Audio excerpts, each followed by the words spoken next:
ओम नमः शिवाय। हरे कृष्णा। आप सभी को स्नेहलता तिवारी की तरफ से राम राम। आज अमावस्या है। आज हम सुनेंगे सोमवती अमावस्या व्रत कथा। आज चैत्र मास कृष्ण पक्ष की अमावस्या तिथि है। यह अमावस्या सोमवार के दिन पड़ रही है, इसलिए यह सोमवती अमावस्या है। सनातन धर्म में अमावस्या का विशेष महत्व है। अमावस्या के दिन पवित्र नदी में स्नान करना चाहिए, साथ ही इस दिन दान भी करना चाहिए। अमावस्या के दिन भगवान शिव और माता पार्वती की उपासना की जाती है। इस दिन पीपल के वृक्ष की भी पूजा की जाती है। धार्मिक मान्यताओं के अनुसार पीपल के वृक्ष में देवी देवताओं का वास होता है, इसलिए इस दिन पीपल के पेड़ में जल अर्पित करने से सभी मनोकामनाएं पूरी होती है।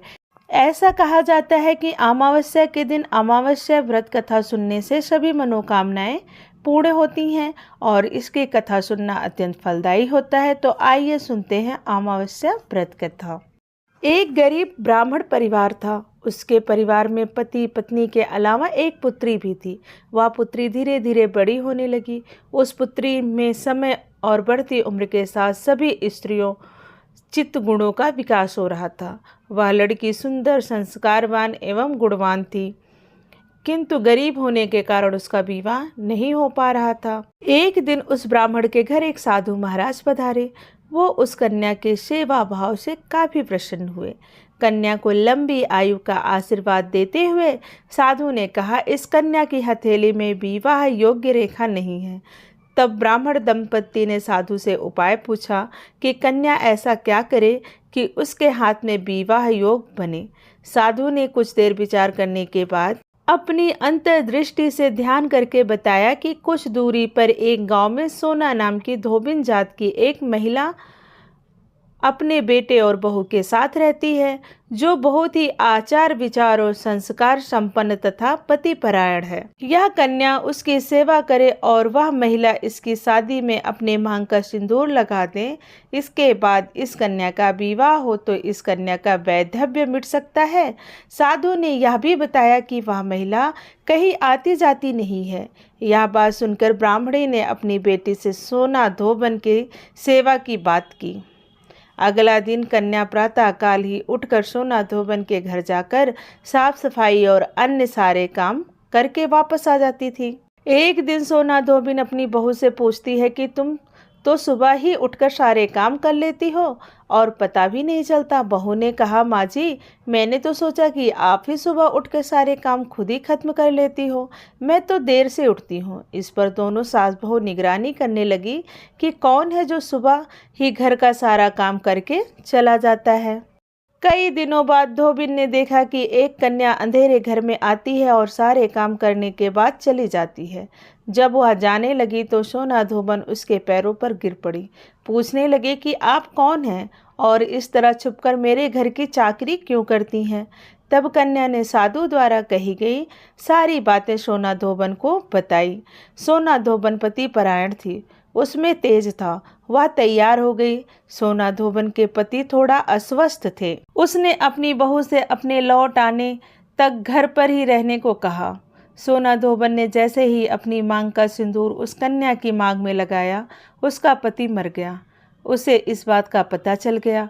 वह घर से निराजल ही चली थी। यह सोचकर कि रास्ते में कहीं पीपल के पेड़ मिलेगा तो उसे भावरी देकर और उसकी परिक्रमा करके ही जल ग्रहण करेगी। उस दिन सोमवती अमावस्या थी। ब्राह्मण के घर से मिले हुए पूरे पकवान की जगह उसने ईंट के टुकड़ों से 108 बार भावरी देकर 108 बार पीपल के पेड़ की परिक्रमा की और उसके बाद जल ग्रहण किया। ऐसा करते ही सोना धोबन के पति के मृत शरीर में वापस जान आ गई। धोबन का पति वापस पुनः जीवित हो उठा। प्रेम से बोलिए सोमवती अमावस्या की जय। भगवान भोलेनाथ की जय। सोमवती अमावस्या के दिन पितरों का श्राद्ध तर्पण आदि करने से पितरों का आशीर्वाद प्राप्त होता है। इस दिन श्रीमद् भागवत गीता के 7वें अध्याय का श्रवण करने से पितरों को मोक्ष की प्राप्ति होती है। वह अध्याय है ज्ञान विज्ञान योग। तो आइए सुनते हैं इसकी कथा। एक समय भगवान शिव कहते हैं, हे पार्वती, अब मैं 7वें अध्याय का महात्म्य बताता हूँ, जिसे सुनकर कानों में अमृत राशि भर जाती है। पाटलिपुत्र नामक एक दुर्गम नगर है जिसका गोपुर यानी द्वार बहुत ही ऊंचा है। उस नगर में शंकुकर्ण नामक एक ब्राह्मण रहता था। उसमें वैश्यावृत्ति का आश्रय लेकर बहुत धन कमाया, किंतु ना तो कभी पितरों का तर्पण किया और न देवताओं का पूजन किया। वह धनोपार्जन में तत्पर होकर राजाओं को ही भोज दिया करता था। एक समय की बात है, उस ब्राह्मण ने अपना चौथा विवाह करने के लिए पुत्रों और बंधुओं के साथ यात्रा की। मार्ग में आंधी आई। रात के समय जब वह सो रहा था तब एक सर्प ने कहीं से आकर उसकी बाह में काट लिया। सर्प के काटते ही ऐसी अवस्था हो गई कि मणि, मंत्र और औषधि आदि से भी उसके शरीर की रक्षा असाध्य जान पड़ी। तत्पश्चात कुछ ही क्षणों में उसके प्राण पखेरु उड़ गए और वह प्रेत बना। फिर बहुत समय बाद वह प्रेत सर्पयोनि में उत्पन्न हुआ। उसका चित्त धन की वासना में बंधा हुआ था। उसने पूर्व वृत्तांत का स्मरण करके सोचा, मैंने घर के बाहर करोड़ों की संख्या में अपना जो धन गाड़ रखा है, इससे उन पुत्रों को वंचित करके स्वयं ही उसकी रक्षा करूंगा। सांप की योनि से पीड़ित होकर पिता ने एक दिन स्वप्न में अपने पुत्रों के समक्ष आकर अपना मनोभाव बताया। तब उसके पुत्रों ने सवेरे उठकर बड़े विस्मय के साथ एक दूसरे से स्वप्न की बातें कही। उनमें से मझला पुत्र कुदाल हाथ में लिए हुए घर से निकला और जहां उसके पिता सर्पयोनि धारण करके रहते थे उस स्थान पर गया। यद्यपि उसे धन के स्थान का ठीक ठीक पता नहीं था, तो भी उसने चिन्हों से उसका ठीक निश्चय कर लिया और लोभ बुद्धि में वहां पहुंचकर बॉबी को खोदना आरंभ कर दिया। तब उस बॉबी से एक भयानक सांप प्रकट हुआ और बोला, ओ मूढ़, तू कौन है? किस लिए आया है? यह बिल क्यों खोद रहा है? किसने तुझे भेजा है? ये सारी बातें मेरे सामने बता। पुत्र बोला, मैं आपका पुत्र हूँ, मेरा नाम शिव है। मैं रात्रि में देखे हुए स्वप्न से विस्मित होकर यहाँ का सुवर्ण लेने के कौतूहल से आया हूँ।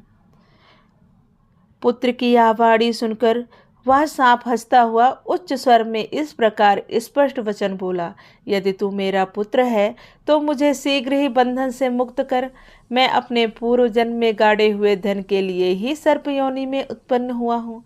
पुत्र, पिताजी, आपकी मुक्ति कैसे होगी, इसका उपाय मुझे बताइए, क्योंकि मैं इस रात में सब लोगों को छोड़कर आपके पास आया हूँ। पिता बोला, बेटा, गीता के अमृतमय सत्यम अध्याय को छोड़कर मुझे मुक्त करने में तीर्थ, दान, तप और यज्ञ भी सर्वथा समर्थ नहीं है। केवल गीता का 7वां अध्याय ही प्राणियों के जरा, मृत्यु आदि दुखों को दूर करने वाला है। पुत्र, मेरे श्राद्ध के दिन गीता के 7वें अध्याय का पाठ करने वाले ब्राह्मण को श्रद्धापूर्वक भोजन कराओ।